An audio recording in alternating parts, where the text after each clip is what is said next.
Hey gang, Mocha Boy here, welcome back. So here we are, it's Tuesday night, we're a couple of days away from the event, and speaking on behalf of the rest of the organization committee, the NAFPV crew, we're super excited. The energy is high, the mood is great, and keeping our fingers crossed here, but things seem to be working out so far. I'm not going to tempt the fates.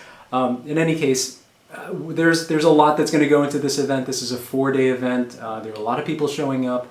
I wanted to spend just a little bit of time to talk to you about what to expect, set some expectations, give you some basic guidelines about things to do, things not to do, maybe answer a few questions along the way. By now you would have already received an email from Eventbrite listing out all the details. If you didn't read that, please by all means go and read that now. There's some really important information there. Now, as far as day one, Thursday, noon, the registration tables will open at noon. When you come to the field, the first thing that you need to do is just go park your car. Go park your car, then go visit the registration table, pick up your registration packet. They'll have your dinner tickets if you bought a dinner ticket. It'll have some additional information, instructions, reference sheets for anything else that you need. And then once that's done, and you're registered, you will also be asked to sign a waiver, and when you sign that waiver, that's a liability waiver, you'll get a wristband, and that wristband will signify to us that you are clear to fly on the flight line. So it's a very important thing to remember there.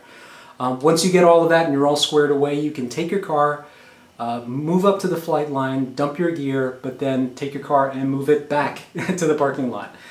We will have areas staked out where, if you drive in with an RV, you can park your RV there. If you plan on camping, we'll have campsites designated for you. There's a fantastic wooded area right near the flight line that we plan on doing a lot of multi-rotor races and maybe some obstacle cruising. It's just super cool. So we did the best that we could to try to centralize everything and make everything as easily accessible both to external traffic as well as the group. So there is that. Now, as far as the course of events, the thing to note about, and the most important thing to note about how we're going to be running the flight line is that we're going to be running something called the time slot flight line. We will have frequency cards. Each frequency will list a block of frequencies. So it's not like 5740 or 5760. You'll have a range. And this is to cover everything from boss cam transmitters to the A, B, C, and D 32-channel transmitters, as well as even some race band channels. Now, the reason that we have lumped these together is because we took a look at the frequency spread, and we wanted to make sure that no two frequencies were within a certain bandwidth of each other, within a frequency range of each other. So we'll have about 10 or so cards that are available. These will include all the 5.8 gigahertz frequencies, as well as 1.2 and 915, 910, as well as a few others. So the flight slots will be 15 minutes long, and we'll have a simple grid. You sign your name up for a slot, and when it's your time, you'll go get your frequency tag, and then you'll go up to the flight line, and you'll have 15 minutes to get your bird up in the air and back. Somewhere within that 15-minute time frame, maybe somewhere between 3 and 5 minutes, we'll sound a bullhorn or get on the PA system and give you the 3 or 5 minute warning, however many minutes we're going to do. And then that'll signify to you that it's time to come back in and maybe start packing up your things and then returning the frequency tag to the flight tent. So it's very important that everybody works together through this so that we understand that there may be crashes and that you're going to have to go and recover your gear. Try to keep that in mind when you're up in the air. That we have 15-minute blocks, about 10 or so cards, times. Times four slots per hour. We should be able to get in about 200 flights per day, as we're moving through the event.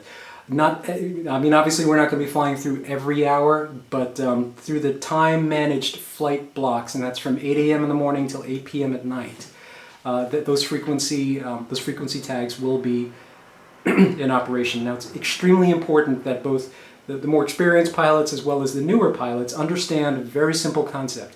Under no circumstances are you to power up any gear unless you have that a frequency tag, and that means no testing, no nothing. All it takes is one of you guys to knock an active flyer out of the sky. And remember, this is a group event, and we want to make sure that everybody goes home with their equipment intact. So it's very important that you police yourselves as well as police each other. if there's a problem and you need to test your gear, come find one of the NAFPV organizers. We'll be wearing gray shirts. Come find one of us. We'll stick an attenuator on your transmitter. We'll find out what frequencies you're on, and you'll be set. We'll have a bunch of resources available for everybody. We'll have dip switch charts, so if you don't know what your frequency is, we'll help you figure it out. Just come find one of us if there are any questions. So that was the most important thing. As far as knowing your frequency, the best advice I can give you is if you're going to be bringing a rig, to make sure that your transmitter is accessible. Don't embed it in the deepest recesses of your Sky Hunter and not be able to get at it, because you will be changing these frequencies throughout the course of the day. So make sure these dip switches are accessible and you can get to them. So just save yourself some heartache there. Now the other thing to note is food will be available either at Gardner's or less than a 10-minute drive away if you need to get ice or anything else.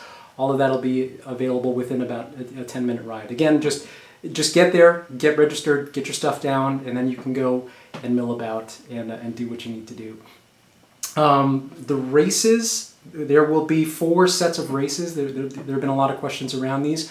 The format will be announced there, but we will be running 3S multi-rotor races. We will be running 4S multi-rotor races. We'll be running spec wing class FPV fixed wing races, as well as just open class. And we have a bunch of great prizes available for the winners. And then we have a bunch of other fun prizes that we'll make available for everybody else as well. Like I think most expensive launch, best performance by a female pilot or whatever. Just we have a lot of fun things planned for you guys. So that's that's the way the events are going to run. We'll have some additional schedules printed for you guys so that you know what's going to be happening at each hour throughout the day. Both myself as well as a few of the other NAFPV pilots will be giving demonstrations and talks about various subjects. But if there's something that specific that you want to see, just come and find us. One other addition that we have been working on is a repair/build tent. We'll have a section. We're working on getting a section available for you guys so that if you run into a problem, something becomes desoldered or a wire breaks, we'll have some equipment on hand to do some very light field servicing. We'll have some computers available if you need to flash clean flight. We'll have programming sticks available in case you want to do some BL heli programming, whatever. We have a lot of equipment at our disposal, and I think you guys will be pretty surprised with what we have planned for you guys. I almost forgot to mention, was that this is a sponsored event. We have been partnering with a lot of really great and gracious vendors. This whole sport is kind of its infancy, and when we reached out to them, they embraced the idea of putting together this kind of a meet wholeheartedly. So by all means, please go to the vendors, support the vendors, thank them for helping us put this event together. And see what they have, because I guarantee you're going to see some really cool stuff there. So again, just if you see the vendors, make sure you thank them and let them know that we want this to be a yearly thing. So just an important thing there. And that's about that. We have a lot of other stuff planned for events for the evening. So if you're there for the stretch and you're there from Thursday to Sunday, you're in for a real treat.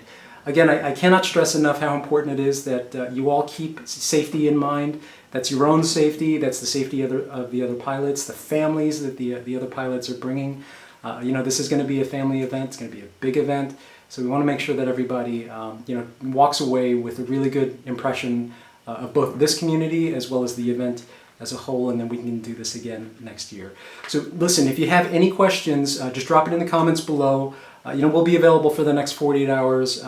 We'll be on site on Thursday setting everything up, but I'll try to answer any questions that you guys have ahead of time. So get your equipment ready, get your batteries charged, and put that flight cap on, because we're going to have a lot of fun this weekend.